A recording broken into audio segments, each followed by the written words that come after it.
ይህ የምትመለከቱት ከአዲስ አበባ ሽሮ ሜዳ ተብሎ በሚጠራው አካባቢ በአንድ ወጣት ላይ በፖሊስ የተፈጸመ ግድያ በርካቶችን ያስቆጣበት ቪዲዮ ነው። ሟች ወጣት ተገይ ባልቻ ኦሮሮ ይባላል። በአካባቢው በታታሪነቱና በለጋስነቱ ይታወቃል ያሉት የቅርብ ወዳጆቹ በቅርቡ የንግድ ሱቁ በመፍረሱና ንብረቱን በማጣቱ በከፍተኛ የስነልቦና ጫና ውስጥ ይገኝ እንደነበረም ገልጸዋል። ከወራት በፊት ከአንድ የፖሊስ አባል ጋር በነበረው አለመግባባት ታስሮ 5 ቀናት በስር መቆየቱን ገልጸው በወቅቱም አባቱ ከዚህ ዓለም በሞት መለየታቸውን አስረድተዋል። ወጣት ኦሮሮ ዛሬ ለጥያቄ ትፈለጋለህ ተብሎ በፓትሮል ተጭኖ ወደ ፖሊስ ጣቢያ ከደረሰ በኋላ ቀደም ሲል አለመግባባት የነበረው ያው የፖሊስ አባል በጣቢያው ደጃፍ ላይ 4 ጥይቶችን በመተኮስ ሕይወቱ እንዲያልፍ ማድረጉን አስረድተዋል። የአዲስ አበባ ፖሊስም ባደረገው ክትትል ገዳይን በቁጥጥር ስር አውሏል። ለተጨማሪ መረጃ ፎሎ ማድረጋችሁን እንዳትረሱ። የጉለሌው አሳዛኝ ግድያና የዲሽታጊና የልብ ጩኸት። ስለ አሳዛኙ ግድያ እስካሁን የምናውቀው መረጃ እንዲቀርባል።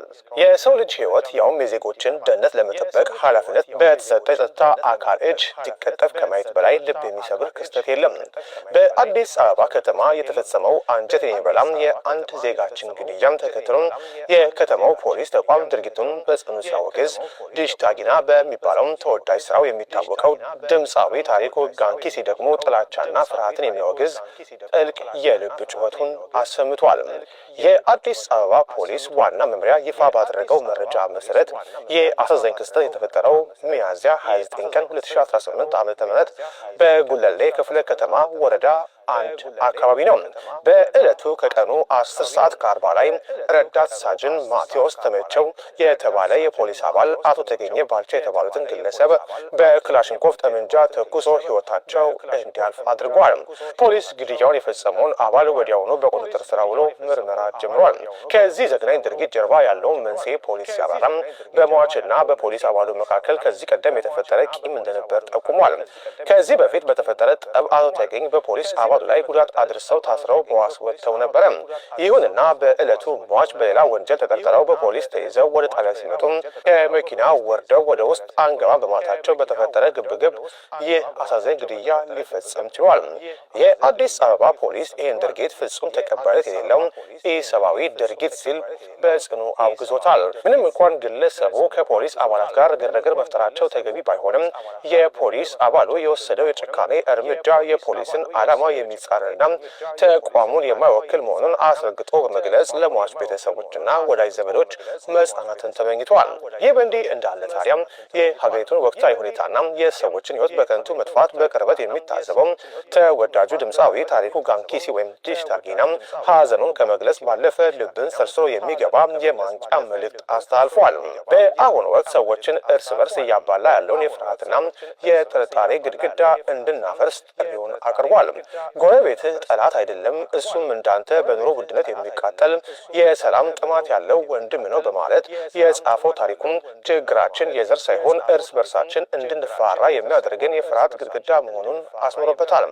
አክሎም እኛ ስንተማመን ጭቆና በራሱ ይፈርሳል፣ እጅ ለእጅ እንያዝ፣ ያኔ ፍርሃት ቦታ አይኖረውም ብሏል። የፖሊስ ጥብቅ የምርመራ ቃልና የድምፃዊ የመተማመን ጥሪ በአንድ ላይ ሲታዩ እንደ ማህበረሰብ ከጥላቻና ከበቀል አዙሪት ወጥተን የነገውን የመተማመን ቤት አብረን እንገንባ የሚለውን ጥልቅ መልእክት የሚያስተጋቡ ናቸው።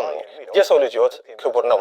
ፍትህ ለሟች ቤተሰቦች እንዲሰጥና መሰል አሳዛኝ ድርጊቶች እንዳይከሰቱ ሁላችንም የድርሻችንን ልንወጣ ይገባል። የኢትዮጵያ ፌዴራል ፖሊስ በከባድ የሙስና ወንጀል ተጠርጥረው የሚፈለጉ ግለሰቦችን ማንነትና ምስል ዛሬ ይፋ አድርጓል። ፖሊስ ባወጣው መረጃ እንዳመለከተው እነዚህ በፎቶግራፋቸው ተለይተው የቀረቡ ግለሰቦች በሀገርና በሕዝብ ሀብት ላይ ከፍተኛ ጉዳት ያደረሱ ከባድ የሙስና ወንጀል በመፈጸም የሚፈለጉ ናቸው። ስለሆነም ህብረተሰቡ ተፈላጊዎቹን ግለሰቦች በሚመለከት ማንኛውም አይነት መረጃ ካለው እንዲያሳውቅ የፌዴራል ፖሊስ ጥሪ አቅርቧል። ሌሎችም ፈጣንና አዳዲስ መረጃዎች እንዲደርሷችሁ የኢቢሲ ዶት ስትሪም ቤተሰብ ይሁኑ። በረከት ገበሬዋ ጉድ አፈንድታለች። 8 ሚሊዮን ሳይሆን 8 ቢሊዮን በሉኝም ብላለች። በከባድ የሙስና ወንጀል ትፈለጋለች ተብሎ ፎቶዋ በፌዴራል ፖሊስ ወጥቶ የነበረው በረከት ወርቁ ወይንም በብዙዎች ዘንድ በረከት ገበሬዋ በመባል የምትታወቀው ግለሰብ ያልተጠበቀ ምላሽንም ሰጥታለች። በምላሿ ምንድን ያለችው? ወርቁ ይቅርብኝ፣ እኔ ምን ነክቶኝ ነው ከእርሻ ወጥቼ ወርቅ ማውጣት የጀመርኩት? ወርቁንም ነዳጁንም ትቼላችኋለሁ ተውኝ ስትልም በምሬት ተናግራለች። ሌባው ማን ነው ለሚለውም 8 ሚሊዮን አሳጣሽ ለሚለው ክስ 8 ቢሊዮን አሳጣሽኝ ብትሉኝ ይሻለኝ ነበረ፣ እናንተ ራሳችሁ የወሰዳችሁብኝ ከ15 ሚሊዮን ብር በላይ ነው ስትልም ገልባብጧለች። የነዳጅ ጉዳይን በተመለከተ የተፈቀደልኝን ነዳጅ እንኳን አልወሰድኩትም፣ ራሳችሁ ሽጣችሁ በልታችሁ እኔን ተፈላጊ አደረጋችሁኝም ብላለች። መጨረሻውን አብረና ያለን በማለት በረከት ማስጠንቀቂያም ሰጥታለች። የፖሊስ ክስ ወይንስ የበረከት ምሬት የትኛው እውነት ይሆን? ኮመንት ላይ ተወያዩበት። ሐሳብና ሴቶቻችሁንም አጋሩኝ። አዲስ ከሆናችሁ ደግሞ ፎሎ ማድረግ እንዳዘነጉ።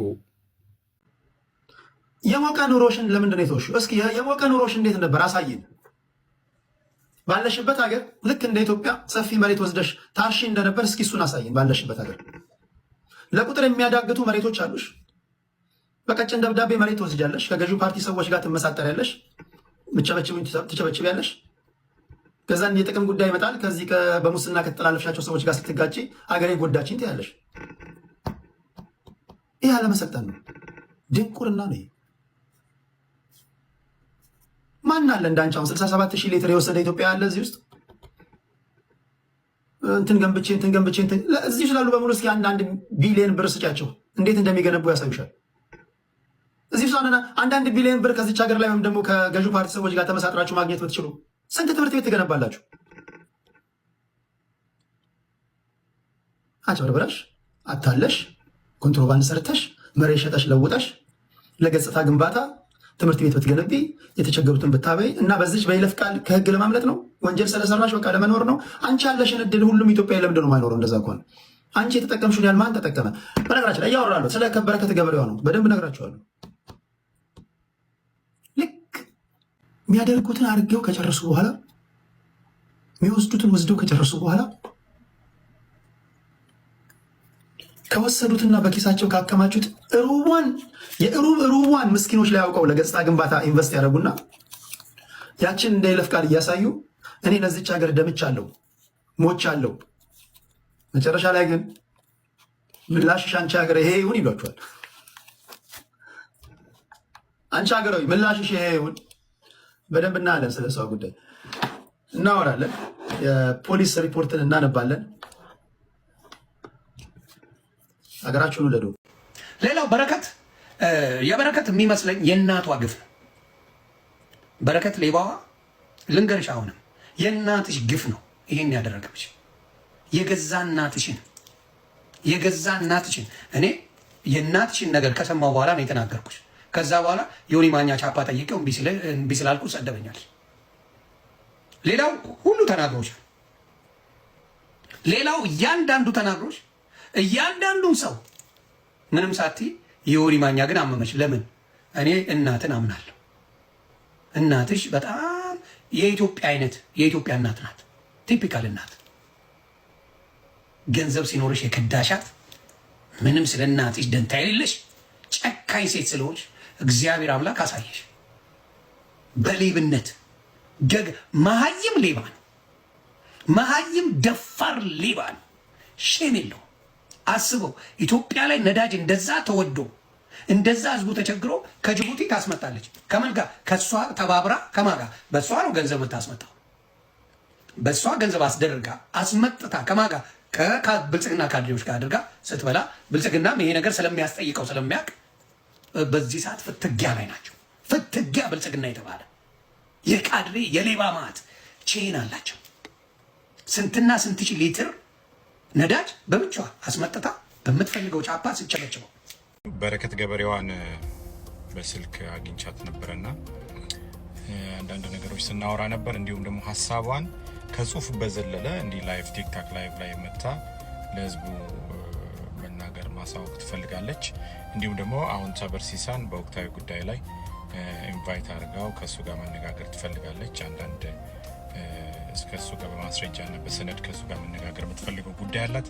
እሱም ከቻለ ጆይን ያደርጋል። እንዲሁም ቅዳሜ ከምሽቱ 3 ሰዓት ተኩል ላይ እኔ ጋር መታ ያለኝን ሀሳብ ሶሻል ሚዲያው ላይ ህዝቡ እንዲረዳና እንዲያውቀው እውነታው እኔ ጋር ያለው እውነታ ይሄን ይመስላል በማለት ማቅረብ ትፈልጋለች። ሁላችሁም ጆይን አድርጋችሁ ሀሳቧን እንድትሰሙ፣ እንድታጋሯት፣ እንድታበረታቷት ጥሬን አቀርባለሁ። መልካም ቅዳሜ ይሁንላችሁ። ቅዳሜ ምሽት በኢትዮጵያ ሰዓት አቆጣጠር ከ3 ሰዓት ተኩል በኋላ እንገናኝ። መልካም ቀን።